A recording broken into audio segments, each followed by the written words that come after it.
Hello everybody, welcome back to the channel. My name's Colin, this is Blue Label Racing. I'm getting my track car ready for my last Time Attack event of the year at Heartland Park in Topeka, Kansas. I've got my track car on the rack right now, on the alignment rack, doing a corner balance and an alignment, and I wanted to give you a quick idea of what it looks like getting that done.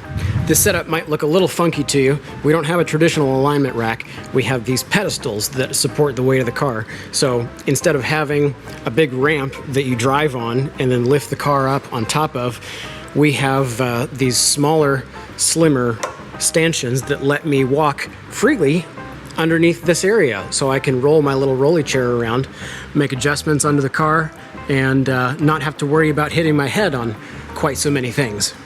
I'll give you a little bit of suspension theory and tell you what the goal is behind all of this equipment behind me.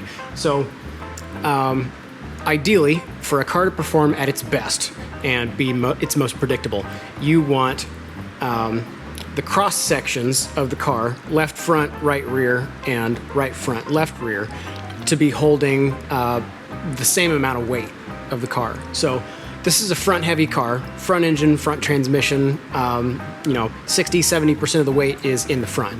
But the goal is to get the cross sections even like that. So if we look at my device here, this display is connected to a scale that the car is sitting on at all four corners. So I know how much weight is being supported by each tire. And I can see here, don't worry about these little digits that are missing. That's due to somebody dropping it in the past, like 20 minutes ago. It was me.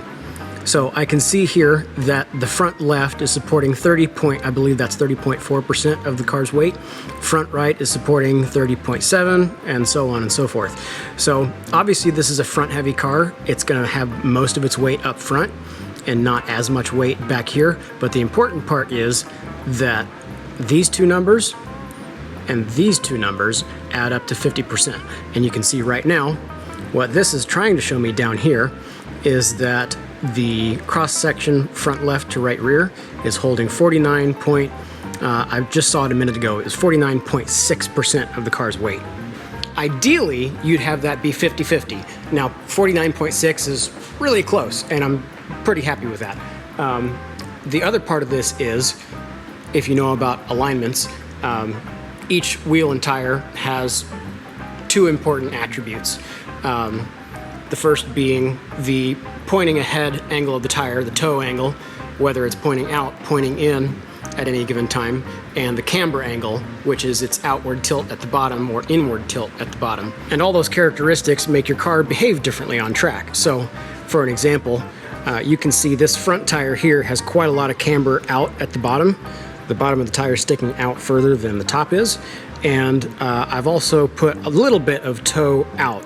So if you consider that my feet are your front wheels on your car, this is toe out, this is toe in, and those two things create some different handling characteristics. Generally, when you're driving a car on a racetrack and it's dedicated for the racetrack, you'll want less toe than the factory calls for, and you want more camber than the factory calls for, more negative camber. So like this angle that you see right here that's not straight up and down, as I turn and the car leans, that tire will become flush with the ground. So the contact patch all the way across the bottom will have a perfect cohesion.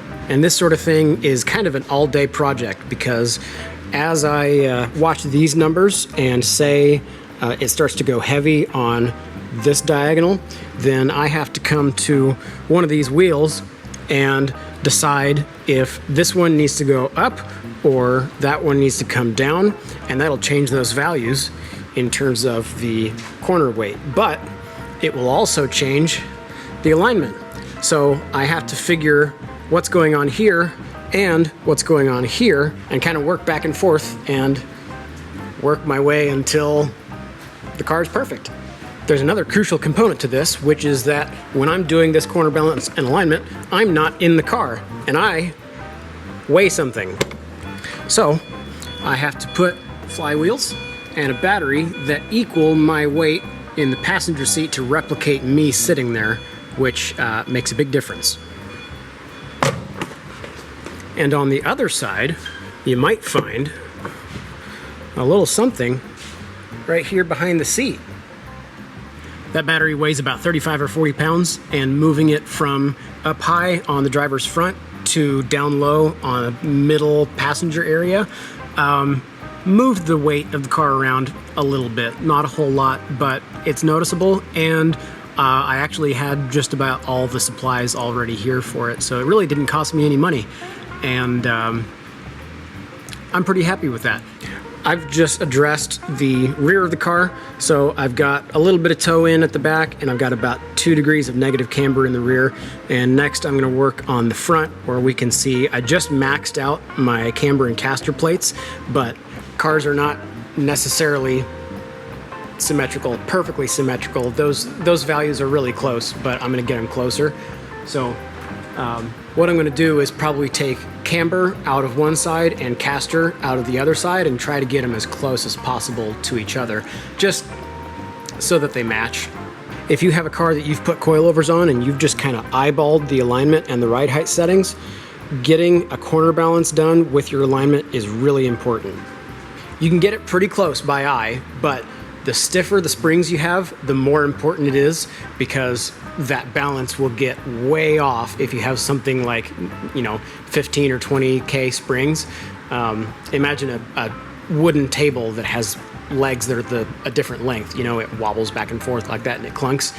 Springs, of course, don't let you be able to visualize that, but you'll know that one of those diagonals is supporting a lot more weight of the car than the other one, and it'll create weird driving characteristics where as you accelerate, it'll try to pull one way, and then when you brake, it'll try to pull the other way, and it'll just feel really weird. And, you can say, I just had an alignment. They must have screwed the alignment up. Well, if you've got coilovers with really stiff springs and you haven't done a corner balance, that'll do it. So I'm not going to go in depth and show you what I'm doing, because I need to get out of here by the end of the day, and I'm only one person, so as you know, shooting things makes the work take much longer. So I'm going to leave it at that. I think that's a pretty good overview with some general automotive knowledge, and